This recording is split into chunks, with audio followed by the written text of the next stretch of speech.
So today we're going to dive into a fascinating real-life dispute between a homeowner and his HOA.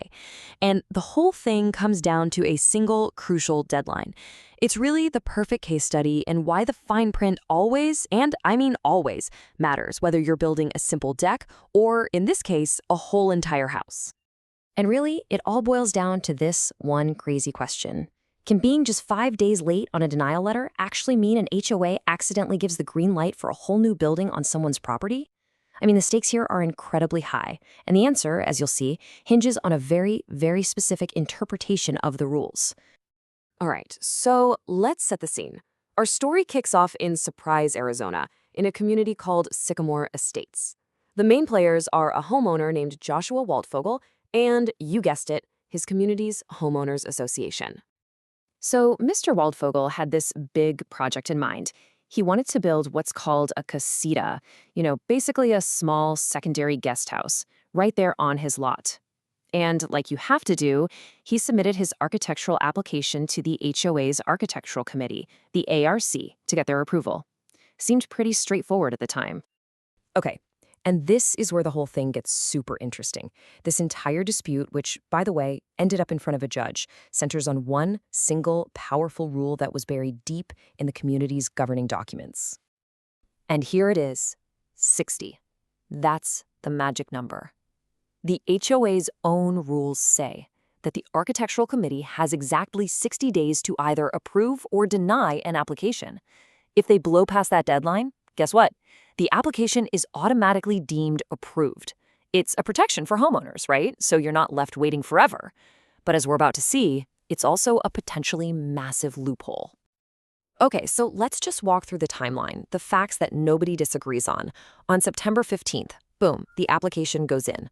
About 3 weeks later, on October 5th, the HOA comes back and asks for more info. They want to see the building permits. The very next day, October 6th, the homeowner emails back. He doesn't have the permits, but he includes a note saying his architect confirmed the plans are all good with the city. Then, silence. Until November 19th, when the HOA sends out the official denial. Everyone agrees on this sequence. The fight is all about what these dates actually mean. So the whole thing hangs on how you interpret that 60-day clock. For the homeowner, it was all pretty simple. You just start counting from the day he first handed in his plans. And here's where two completely different realities pop up from the exact same set of facts. The homeowner says, look, the clock started on September 15th. That means the 60-day deadline was November 14th. By his math, the HOA's denial on the 19th was 5 days too late, which means his casita was automatically approved. But the HOA said, whoa, hold on a minute. The clock didn't start until we got your final piece of information on October 6th. That pushes their deadline all the way to December 5th, making their denial perfectly on time, early even. So, who was right?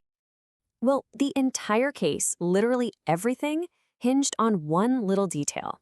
The HOA's whole argument was that the 60-day clock couldn't possibly start until they had everything they needed to make a decision. For them, the key wasn't the submission date, it was the date the application was finally considered complete. And the judge found the answer right there, in black and white, in the community's own governing documents, the CC&Rs. And the language was crystal clear. The 60-day clock starts after the application, together with all supporting information, plans, and specifications has been submitted. That little phrase right there, that changes everything. And it's so important to remember what CC&Rs actually are. They aren't just a friendly list of suggestions. They are a rock-solid, legally binding contract that you agree to the moment you buy a home in that community. Courts have to enforce them as they are written, which is exactly what happened here. So, with all the facts laid out and the contract's exact wording on the table, the administrative law judge had to make the call. How did she connect all the dots? Well, the judge's logic was actually super straightforward. Step 1, the contract says the clock starts when the application is complete. Step 2, the HOA asking for more information was part of the process of making it complete, which means, Step 3, the application wasn't officially complete and ready for them to review until the homeowner's final email on October 6th. And therefore, Step 4, the denial on November 19th was well within that 60-day window. And so the final order was simple. Petition denied.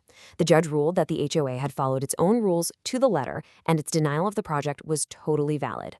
That 5-day loophole the homeowner was banking on, it wasn't there, because the clock never even started when he thought it did.